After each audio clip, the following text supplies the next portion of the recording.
Imagine a time when cats were mere shadows in alleys, valued only for catching mice, dismissed as cold and aloof. Then comes Wain, with his wild imagination and tender heart, transforming these creatures into playful, anthropomorphic wonders. That is from cats playing cricket, hosting lavish parties, or even driving motorcars. His vibrant illustration, bursting with color and charm, leap off the pages of Victorian magazines, captivating children and adults alike. He has made the cat his own, H.G. Wells once declared. He invented a cat style, a cat society, a whole cat world. But what drove this man to declare his life to these furry muses? Was it love, loss, or something deeper? Maybe a mind swaying on the edge of genius and chaos. As you dive into this video, you will uncover the heartbeat behind Wain's art, a love story cut short by tragedy, a stray cat who became his muse, and a relentless passion that led him to create over 100 children's books and thousands of postcards. Yet beneath the whimsy lies a darker tale, ranging from financial ruin, personal loss, and a descent into mental turmoil that some say birthed his most psychedelic and mystic cat paintings. Or this kaleidoscope works a glimpse into a fractured mind, or the bold experiment of a visionary artist. Join me as we explore Wain's journey from the joys of his early sketches to the haunting beauty of his later works. Louis William Wain was born on the 5th of August 1860 in Clerkenwell, London, to William Matthew Wain, a textile trader, and Julie Felicie, a French church embroiderer. As the eldest of 6 children and the only son, with sisters Caroline, Josephine, Felicie, Mary, and Dora, Wain grew up in a creative household. His mother's designs for church embroideries and carpets likely influenced his early appreciation for patterns and details, elements that later defined his artistic career. His father's textile trade exposed him to a variety of fabrics and colors, potentially shaping his understanding of visual aesthetics. The family moved frequently within Clerkenwell, reflecting a pattern of instability that persisted in Wain's life. Wain was born with a cleft lip, a condition that led to relentless bullying at school. Doctors advised his parents not to send him to school until age 10, delaying his formal education. When he did attend, his classmates' taunt drove him to skip classes, and he spent much of his childhood wandering London streets, sketching markets, people, and animals. This truancy fostered a keen observational eye, later evident in his detailed illustrations. Wain experienced vivid dreams and visions of extraordinary complexity during his childhood, which he described as both terrifying and fascinating.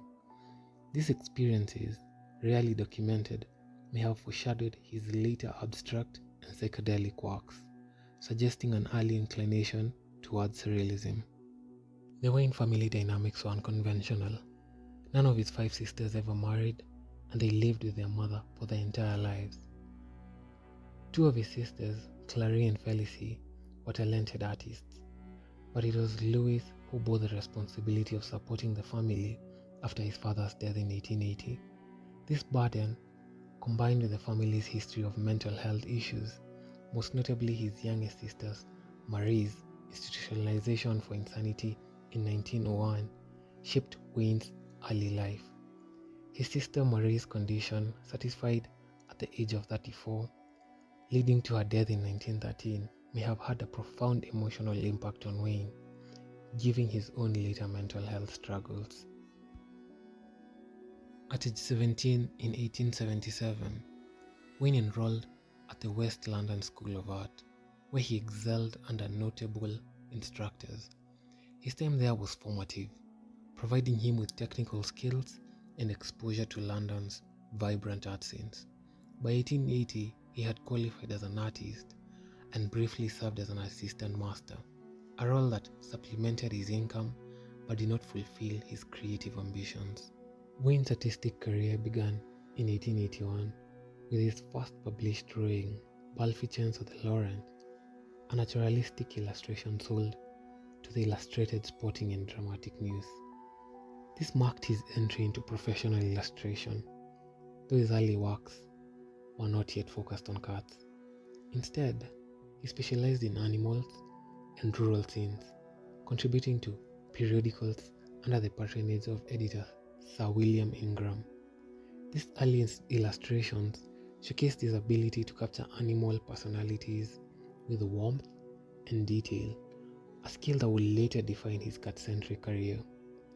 Wain's versatility is evident in his early subjects, which range from birds to country landscapes, reflecting his broad artistic range. He initially aspired to be a press artist, believing that focusing solely on cats will not be taken seriously.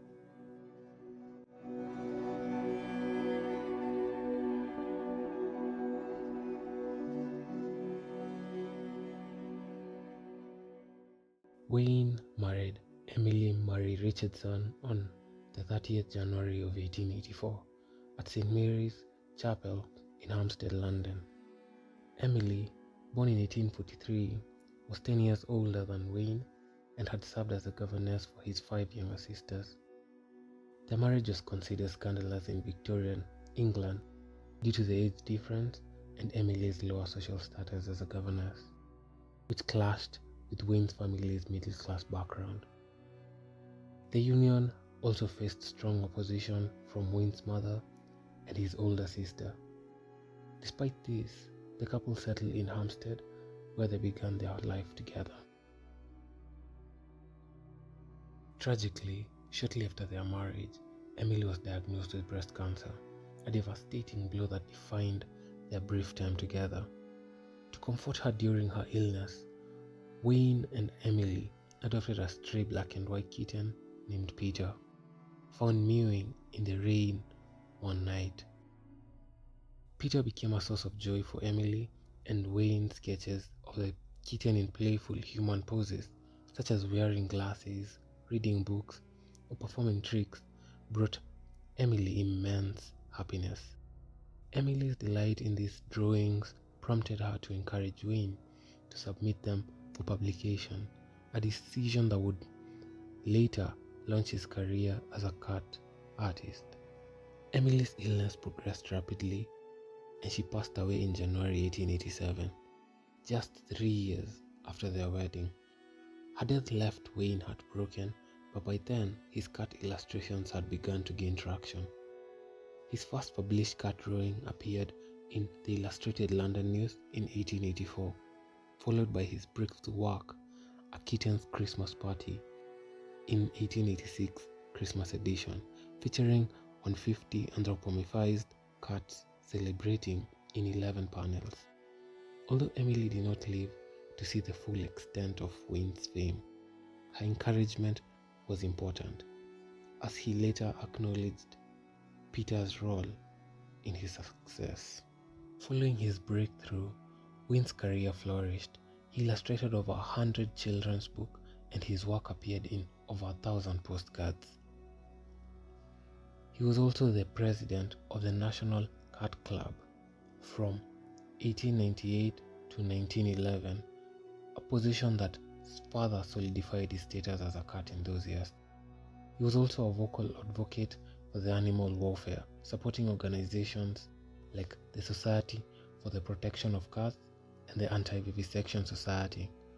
His leadership in the cat fancy movement and his contribution to publications amplified his influence, making him a central figure in the cultural shift towards viewing cats as companions.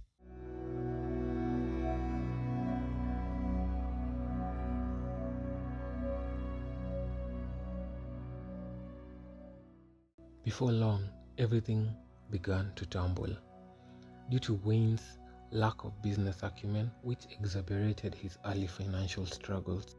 He frequently sold his drawings outrightly without retaining copyright, a practice that began in his early career and continued throughout his life. He would sell his pictures, which he created quickly, for an outright fee and not get paid for any reproductions. This meant he missed out on royalties from his widely reproduced illustration, a critical oversight given the popularity of his work. His impulsive nature was making him quite the oddball, who acted irregularly to societal norms, further contributing to his financial imprudence. For example, he was known to dash off drawings as currency for services like haircuts or event admissions, a practice that further brings out his careless handling of money. By the end of World War I, demand for Wain's pictures had declined significantly, and even commissions from publishers like Valentine and Sons for children's books could not reverse his financial deterioration. This decline was compounded by Wain's poor investment decisions. For instance, in 1914 he produced a series of futurist ceramic cards described by a reviewer as the latest thing in freak ornaments. They showcased his creativity but failed to provide financial stability. He lost a consignment of ceramics intended for sale. Another obscure venture was when Wain created cinema's first animated feline, pioneering effort in animation that did not yield commercial success. These experimental projects, while innovative, highlight Wain's tendency to pursue passion-driven endeavors over financial secure ones, further deepening his financial troubles.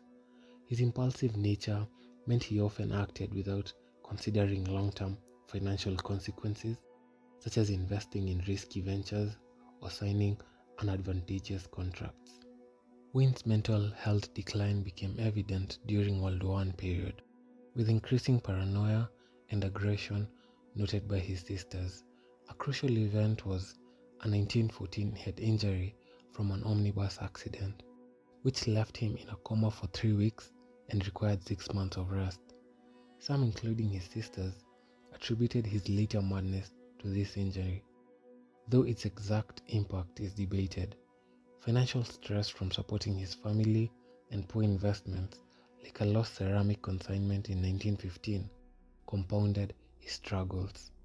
By 1924, his erratic behavior led to his certification as insane and admission to Springfield Mental Hospital's Pope Award, a public campaign supported by H.G. Wells and Prime Minister Ramsay MacDonald, who wrote, "Probably no artist has given a greater number of young people pleasure than he has," raised funds to transfer him to Bethlem Hospital in 1925 and Knapsbury Hospital in 1930.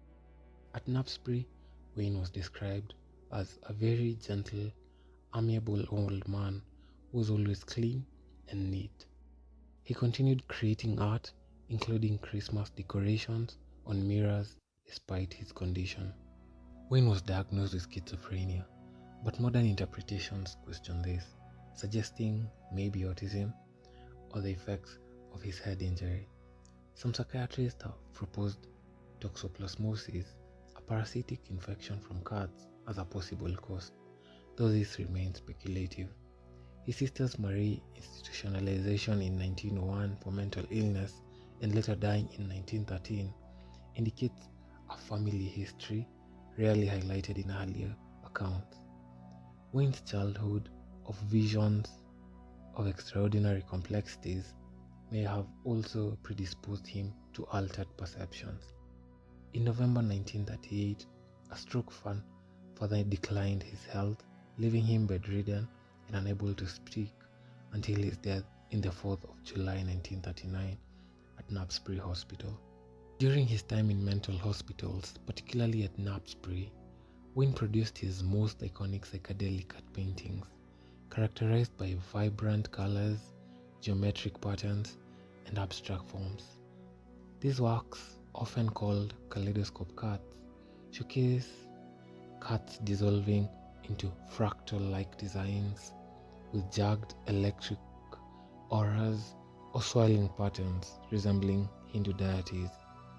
The famous 8 series, collected by psychiatrist Walter Markley in 1939, is frequently cited as evidence of schizophrenia's progression, with cats transitioning from realistic to abstract forms. However, this interpretation is controversial, as Wain did not date his works, and Markley's arrangements lack chronological evidence. Rodney Dale, author of Louis Wain, The Man Who Drew Cats, argues Wain experimented with patterns and cats, and even quite late in life was still producing conventional cat pictures. Wain's psychedelic works are seen as precursors to the 1960s psychedelic art movement, with their luminescent colors and fractal-like patterns. Some paintings show cats with saucer eyes against electrical backgrounds, while others are nearly abstract, coalescing around pointed ears and twinkling eyes. Wain's choice to draw his hallucinations suggests these works were a way to confront his altered perceptions. Thank you for watching. Until the next one.